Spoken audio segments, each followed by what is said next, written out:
एक बार की बात है। एक गांव में कमलाबाई नाम की एक बूढ़ी औरत रहती थी। उसके पास बहुत सारा पैसा होते हुए भी वो किसी की मदद नहीं करती थी। उसके कंजूस होने की वजह से सब उसकी उपेक्षा करते थे। कमलाबाई उसके पास जितना भी पैसा और सोना था उसे एक बर्तन में रखकर अपने घर के बीच में गाड़ रखा था। वो उस पर एक पुरानी चटाई बिछाकर सोती थी। एक दिन एक साधु गांव में आया। कमलाबाई के बारे में कुछ ना जानते हुए वो उसके घर के सामने एक पेड़ के नीचे बैठ गया। साधु को देखा तो कमलाबाई ने सोचा कि वो उसके घर उसे लूटने आया है, तो उसने उठाया एक बड़ा सा डंडा और उसके सर पे दे मारा। अरे अब बदमाश, अभी भी मेरे पेड़ के नीचे बैठेगा? तेरी ऐसी हिम्मत! तुरंत वो साधु उठा और अपनी चीजें लेकर भाग गया। फिर उसने गांव के लोगों से कमलाबाई के बारे में पता किया। वो कमलाबाई, वो तो बहुत कंजूस है, किसी की मदद नहीं करती। बुढ़िया के पास पैसा बहुत है लेकिन देती किसी को नहीं। कमलाबाई दान दक्षिणा कुछ नहीं करती। सबसे एक जैसी बात सुनकर साधु को कमलाबाई पर दया आई और उसने उसे बदलने की सोची। उस दिन आधी रात को कमलाबाई के घर के सामने एक अनोखी घटना हुई। कोई एक काला मुखौटा पहने अपने सर पर 9 घड़े रखकर अजीब सा नाच रहा था। जब कमलाबाई ने पायल के घुंघरुओं की आवाज सुनी तो उसने एक बड़ा सा डंडा हाथ में लेकर घर का दरवाजा खोला। एक भूतनी को घर के सामने नाचते देखकर कमलाबाई डर गई। तुरंत वो अपने घर में घुस गई और दरवाजा बंद कर दिया। फिर उसने खिड़की से बाहर झांका। भूत के सर पर 9 घड़े थे और सबसे ऊपर के घड़े में आग जल रही थी।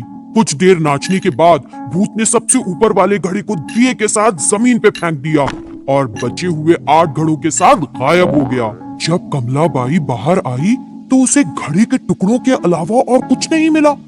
तब कमलाबाई डर गई। मेरे घर में भूत आया था, मेरी मदद करो, मेरी मदद करो। क्योंकि कमलाबाई को कोई पसंद नहीं करता था, किसी ने उसके चिल्लाने की फिक्र नहीं की। एक भूत मेरे घर के आगे नाच रहा था, इसका क्या मतलब हो सकता है? मुझे बहुत डर लग रहा है। लेकिन किसी ने उसकी बातों पर ध्यान नहीं दिया, बल्कि उसकी तरफ देखा भी नहीं। रात में कमलाबाई घर के अंदर एक बड़ा सा डंडा पकड़कर खड़ी हो गई।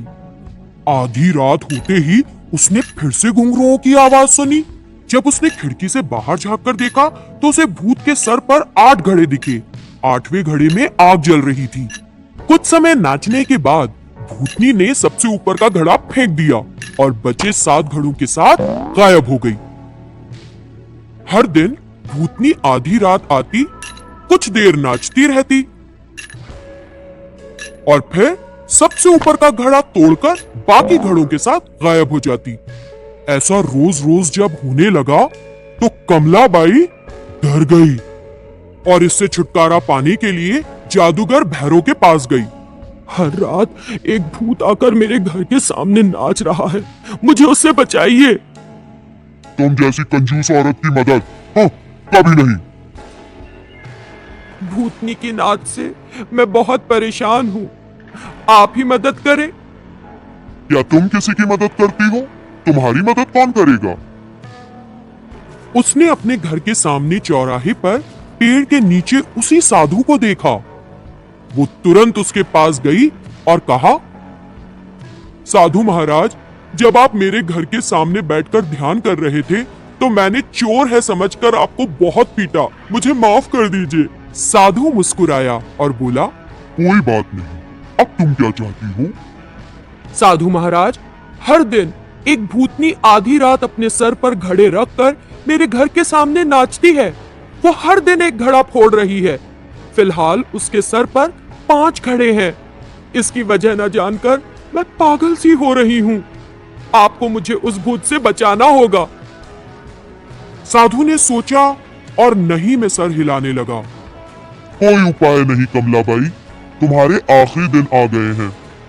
ऐसा इसलिए क्योंकि भूतों का सरदार उन्हें छोड़कर कहीं चला गया है। इस वजह से सारे भूत निसहाय हो गए हैं। समूह छोड़ते वक्त भूतों के सरदार ने उनसे कहा कि तुम उनकी सरदार बनने योग्य हो, इसलिए वो भूत तुमको अपने साथ ले जाने की कोशिश में हैं। अगर तुम बहुत समय जीवित रही तो ये कैसे मुमकिन होगा? इसीलिए वो अलग अलग तरीकों से तुम्हें ले जाने का प्रयास कर रहे हैं। जैसे ही बचे हुए 5 घड़े फूट जाएंगे, तुम मर जाओगी। हे ईश्वर, आपको मुझे उनसे बचाना होगा। मैं अपनी सारी जमा पूंजी आपको दे दूंगी, कृपया कुछ कीजिए। ठीक है, आज से तुम श्रद्धा पूर्वक धर्म, पूजा, दान, सहायता और दूसरी अच्छी चीजें करना शुरू करो। बाकी मैं देखता हूँ। उस दिन से कमलाबाई ने दान देने का निश्चय किया। जब वो लोगों को दान देने पहुंची तो किसी ने उससे कुछ नहीं लिया। लोग उससे दूर जाने लगे। यहाँ तक कि कुत्तों और कौओं ने भी उसके डाले खाने को नहीं छुआ। और उस रात कमलाबाई के घर के आगे एक और घड़ा फूट गया। अगली सुबह कमलाबाई साधु के पास गई। साधु महाराज, मैं मृत्यु से नहीं बच पाऊंगी। कोई मेरा दान नहीं ले रहा। जो खाना मैं देती हूँ उसे कुत्ते और कौवे तक नहीं छूते।